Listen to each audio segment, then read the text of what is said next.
Madara vs. the Akatsuki in 2021. If you've been in the Naruto community for any reasonable amount of time, anywhere from 3 years ago to even maybe just a few months ago, I'm sure you've seen or at least heard of the 2 videos from my buddy Swag Kage covering this topic way back when with Clyde, and then the follow-up video he did alone. Seth also covered this topic sometime around the same time when Swag did, and since combined all those videos have around 5 million views, you've also likely gotten into an argument with your friends or some randoms online about the subject, whether you were on the Akatsuki side or Madara's. Since a few years have passed since then and a lot more people have had time to think about it, I'm pretty sure the large majority of people agree that this is a fight that any relevant version of Madara would probably win. And when I say relevant version, I'm talking about Valley of the End, Edo Tensei, Sage Mode, and any version of Madara post-absorbing the Ten Tails. As time goes on, arguments evolve as people have had more time to look at the series on both sides of the debate, but I'm here to reassure you once again in 2021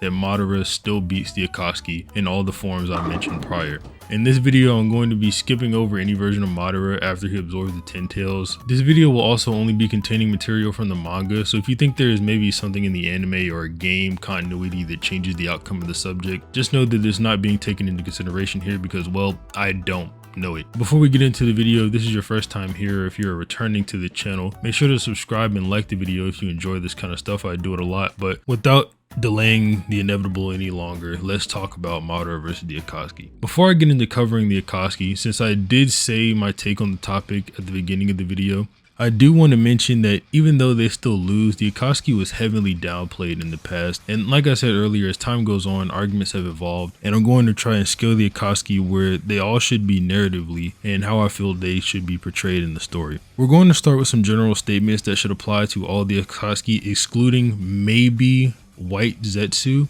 but even then, there should be no issue with this statement applying to him as well. For starters, the Akatsuki should all be at least the level of a Biju. If you don't believe this to be the case for members individually, you'd at least have to acknowledge that the pair of individuals is at this level, because hunting down and capturing Biju or the Jinchuriki is literally their job. This is just demonstrated to be the case in certain members' cases, like with Madara, who can literally knock out the 3 tails with his bombs, Kisame, who can fight perfect Jinchuriki, 8 tails killer B, the 4 tails Jinchuriki, and is nicknamed the tailless tailed beast because of his massive reserves of chakra, Itachi, who is presented as above the level of a Sanin level threat, who scaled to people like Old Man Hiruzen, who should be stronger than Kakashi in part 1, that actually scales to just part 1 Kisame. Kisame does get massively stronger after fighting Kakashi, but he was still in the Akatsuki, so he should be at least Biju level at that point still. Then I'm sure you can draw from here a lot of other characters who would fit this criteria. If you're maybe concerned about the implication of Kakashi in part 1 being Biju level, let me just remind you that the only people Kakashi actually loses to in the verse half the time is Akatsuki members anyway. He might not have the Biju levels of chakra reserves or anything like that, but he's constantly fighting these above Biju level characters, and it's pretty clear he's supposed to be the #1 Jonin in the village, only beneath people like Hiruzen or maybe the Sani. Now, what exactly is Biju level? If all these people scale to it, how important of a tier could it really be? The thing about this is, we only really get to see the strong people of the verse fight each other when we get to see major battles. It's typically between top tiers of the current arc, and if they fight fodder, the fodder get dealt with like fodder. As such, a few examples being, one of the first few fights we see in Shippuden is Gaara versus Madara, and Madara, who literally beats up the 3 tails and almost obliterates Gaara's village with 1 bomb, until Gaara himself has to cover up the entire village with a massive cloud of sand. Then we see Orochimaru, one of the Sannin, go up against what is described by Jiraiya as a miniature 9-tailed fox as he clashes with the 4th tail version of Naruto, who launches a Biju bomb that knocks over 3 Rashomon gates and obliterates the surrounding forest, and is stated to have almost killed Jiraiya. And Orochimaru comments that if he came into contact with this Biju bomb, even he would die, even though he has this crazy regeneration. Lastly, we don't get to see it, but we're told that Hidon was able to take down the 2 tails, so there's also that. Being Biju level still puts you above the majority of the ninja world, and I mean, if you think about it, we see less than 100 people fight in Naruto, in the main fights that is. Compare that to the 80,000 shinobi that form the Shinobi Alliance, and you see that if we assume anyway, most of the people we see here outscale the randoms, which is likely the case, you get the conclusion that only 0.3% of the active shinobi are Biju level, so it's still a pretty strong tier of power to be in. The Akatsuki on their own are all stated to be S-class criminals criminals who have done one or another heinous crime and can each by themselves take out at least a 1,000 man army. But that's enough about them as a group. I'm sure that even if you agree with me that Madara would beat the Akatsuki, you recognize that their tier power is nothing to scoff at and is certainly not weak. Let's get into talking about the Akatsuki as individuals. There are some of the so-called evolved arguments that are just blatantly bad and need to be debunked. To get into this, I'm going to have to sort of rank the Akatsuki. So I'm going to take a page from my friend Seth's book, and instead of ranking them one by one, I'm just going to put them into separate tiers. The first tier, for the sake of simplicity, will be called low tier. Then it would follow. The next ones are both mid tier and high tier. First up on the low tier list is Zetsu. Now this one is actually ridiculous, and I'm sure it started as a meme at first, but once the edgelords got a hold of it and started flexing their debater man power, more and more people started actually believing it. It's the idea that Black Zetsu at the end of Shippuden actually speed blitzed three-eyed Madara so he could kill Madara alone. This is just actually absurd. There are a few ways to get around this argument, so I'll take this one at a time. The first way is that Madara trusts Black Zetsu, and there's this thing with Madara where he only gets beaten by people who take his backside, and the only two people to ever do that were both people he trusted, Hashirama and Zetsu. Hashirama did so in the Valley of the End at the climax of their battle after Madara started touting victory over Hashirama, who was currently on the floor. Since Madara didn't have his Sharingan on, which gives him the ability to see through the clone ruse, he was unable to tell that Hashirama on the floor was a clone, and Hashirama, who Madara had just told prior to the fight that no one could take his back, ends up literally backstabbing his friend. There's a lot more narrative significance in this moment that I won't cover here, but I can cover in a future video if anyone is interested. Anyway, the same thing is happening here with Zetsu. Madara starts touting victory with Zetsu behind him, and he gets backstabbed by what he believes to be his own living will. Essentially, Madara is weak to those he trusts. Zetsu is not actually stronger than Jubi Madara. I can't believe I actually had to explain that. Anyway, the next way around this is that Black Zetsu has a host here, which is Obito, and Zetsu can directly make his host stronger, which would mean that this isn't even just Black Zetsu's power, it's Zetsu plus Obito, who's also being amped by 6 pass power that he has left over from being Jubito. Zetsu, like always, is still just that weird intel plant-like guy, and that is it. Next up we have Hidon. Hidon is quite literally the slowest in the Akatsuki as stated by himself, but there is some fairly absurd scaling going around that Hidon could actually beat up Madara on his own. Now, my way of debunking this might be a bit counterintuitive to what I mentioned earlier, but bear with me, I'll fix it afterwards. The argument goes as follows. Hidon beat the Two Tails on his own, and since Kakazu said he was going to let him handle it by himself, the Two Tails damaged Madara in the war arc, so Hidon should scale around blind Sage Mode Madara level. Now I'm sure you can tell, even within the argument itself, why this just sounds incredibly wrong and absurd, but some people actually believe it, so here we are. Anyway, we don't actually know if Hidon is the one to beat the Two Tails itself, and I'll explain why.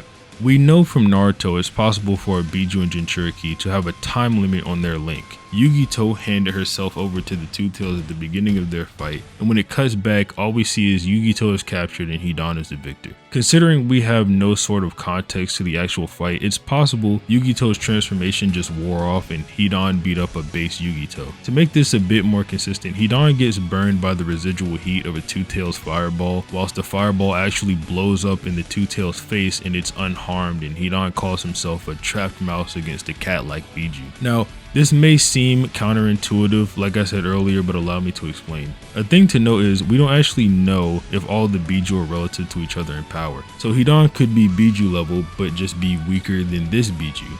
But even if you do think Hidon is stronger, there's another way to get past this argument. Madara is simply holding back on the Biju. At first he does make a comment at Zetsu to indicate this. He tells Zetsu that possessing Hashirama's cells causes him to fight with less refinement, meaning he isn't at his best and essentially holding back because he knows he can just heal. Next up is Konan. Now Konan is only going down here because I have absolutely no idea where to scale her. Most of her scaling comes from the video game continuity or the anime, which I'm not using in this video. The only thing she does is like failing at beating Obito at prep time, and she only damages him while he's holding back, and she loses to Jiraiya in like 5 seconds. So yeah, I don't know what to say for her, but I don't think anyone thinks she's doing anything to Madara anyway, so we can just move on to our next tier of power. Now, to introduce the mid-tier combatants of the Akatsuki, we have Sorcery, Madara, Kakazu, and Kisame. There is no particular order on display here. Like I mentioned earlier, that all of these people should just be around the same tier. Aside from Kisame anyway, you could honestly move him up to high tier. He's definitely the strongest one out of all 4 of these. Speaking of, we'll get into him first. I covered Kisame in the video I did with my friend Shiggy on Kisame vs Jiraiya. You can check that out if you want it, but I'll briefly cover him again here. Kisame in part 1 is only sort of impressive. He definitely feels much weaker there than he does in early part 2 and the later parts of Shippuden. Essentially in part 1, we're told Kisame would struggle fighting a clone of part 1 Kakashi's and that he wouldn't get away from it uninjured. And then he sort of gets beat by base Guy. Then the next time we see him, which is in Shippuden during the Kazekage rescue arc, with the 30% clone, he subdues all of Team Guy, and after creating a giant lake of water, forces Might Guy to use the 6th gate just to deal with him. There is some skepticism surrounding this argument, saying, oh, well maybe Guy didn't need to use the 6th gate,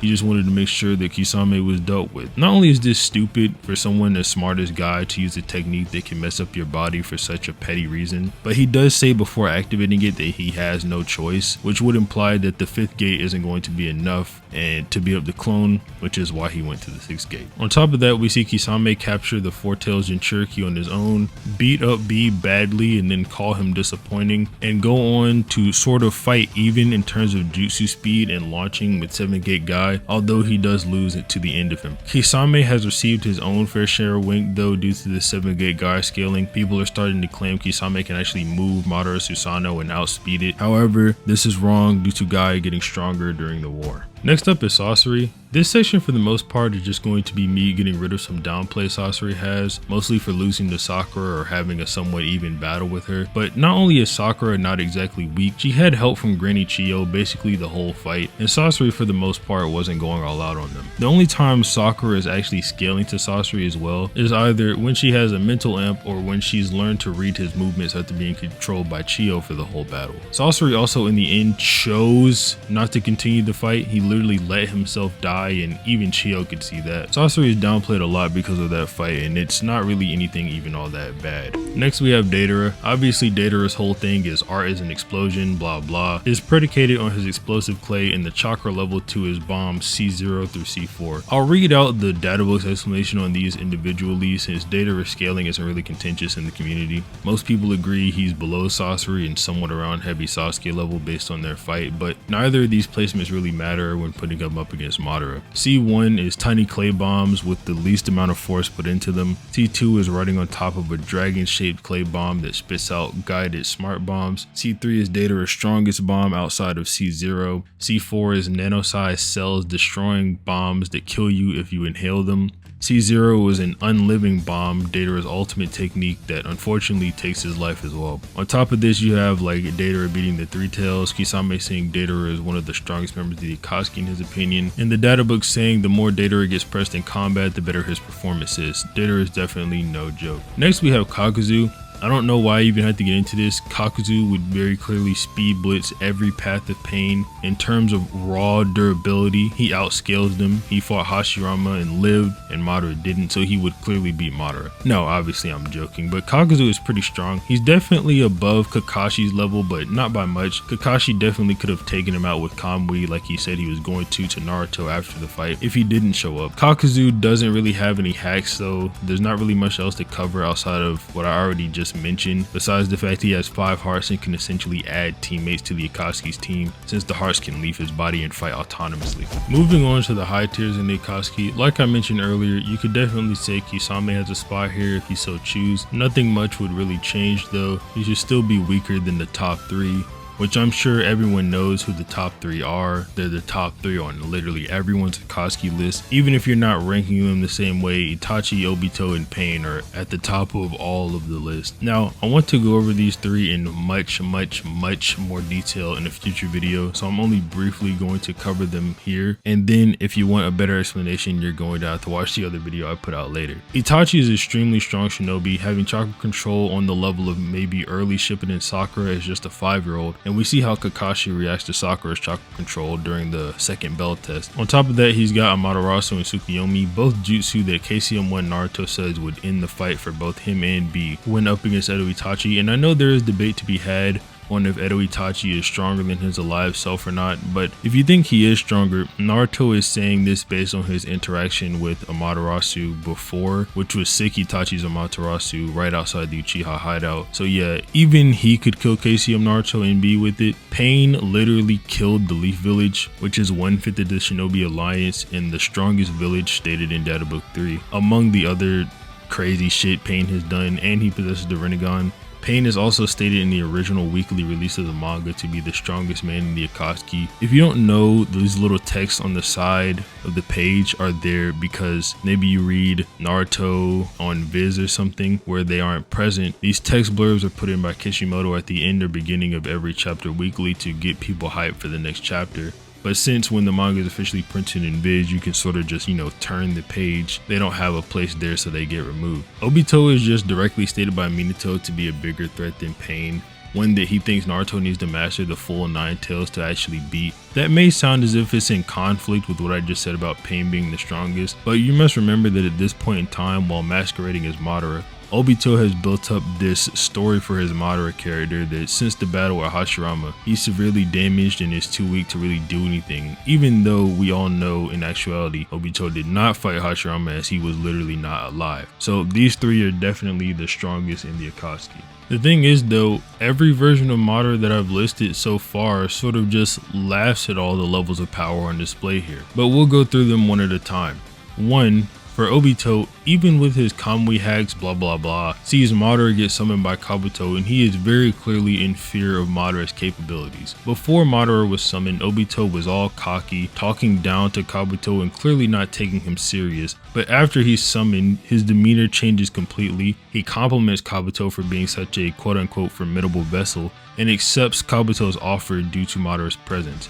Now, I'd like to take this time to correct some misinformation given by me on accident in my video on Madara and Hashirama vs Jubito, where I showed a databook scan from the last movie saying Edo Madara and White Mask Obito are around the same level of power. This is actually a mistranslation of what the scan actually says, which is Obito, who is still alive, and Madara, who was revived through Edo Tensei, both raged against the shinobi world with their overwhelming fighting power. For anyone who was going to try to call me out for contradicting myself, but I do apologize for the unintentional spread and misinfo. Another way around this in terms of this battle is to say that this was Rinnegan Obito that is stated to be at this level of power, and the Rinnegan gives Obito a huge boost in power, so it wouldn't have any bearing on this fight in the first place. And from there, I'm sure you can gather that if Madara can beat Obito, he could probably run through the other members of the Akatsuki as well, considering Obito is the strongest they've got. And that's just Edo Madara. This comes much worse with other forms of Madara. For one, EMS Madara is just Edo Madara, but having a stronger body and the ability to summon the 9 tails. The full 9 tails, that is,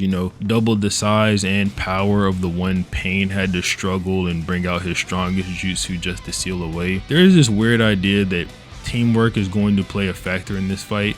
Bro, no.